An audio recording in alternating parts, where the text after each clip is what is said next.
सुप्रभात। जय मसीह की। आज का वचन बदलाव के बारे में विश्वास। कुलुस्सियों उसका 2 अध्याय उसकी 6 और 7 आयत। अतः जैसे तुमने मसीह यीशु को प्रभु करके ग्रहण कर लिया है, वैसे ही उसी में चलते रहो और उसी में जड़ पकड़ते और बढ़ते जाओ। और जैसे तुम सिखाए गए, वैसे ही विश्वास में दृढ़ होते जाओ और अधिक धन्यवाद करते रहो।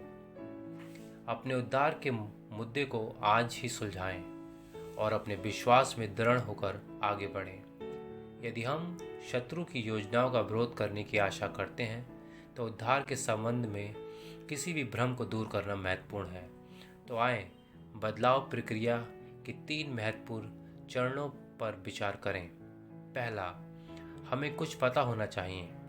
पहला कदम यह है कि हमें समझ लेना चाहिए कि उद्धारकर्ता के अलावा हमारी स्थिति क्या थी। इफिसियों 2:1 में लिखा है, यह स्पष्ट करता है कि हम सब आत्मिक रूप से मरे हुए थे। यीशु के बलिदान के बिना किसी के लिए भी अनंत जीवन नहीं होगा। दूसरा, हमें कुछ विश्वास करना चाहिए। अच्छी खबर यह है कि परमेश्वर ने उद्धार का एक ऐसा साधन प्रदान किया है जो सभी लोगों के लिए खुला है। पवित्र शास्त्र समझाता है कि हमारे प्रेमी स्वर्गीय पिता ने अपने पहल से हमारे पाप के कर्ज को चुकाने के लिए एक रास्ता बनाया, ताकि हम उसके साथ हमेशा के लिए स्वर्ग में निवास कर सकें। तीसरा, हमें कुछ प्राप्त करना चाहिए। किसी भी उपहार का दावा करने के लिए हमें पहले अपना हाथ खोलना चाहिए और उसे प्राप्त करना चाहिए। पिता के उद्धार के मुक्त उपहार देते हुए मानव जाति तक पहुंच रहा है।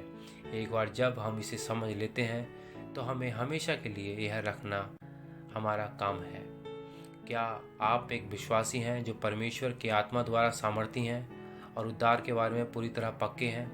यदि आपने परमेश्वर के उद्धार के उपहार को जाना, उस पर विश्वास किया और उसे प्राप्त किया है, तो आप आज पूर्ण विश्वास के साथ खड़े हो सकते हैं। धन्यवाद। परमेश्वर सबको आशीष और बरकतें दे।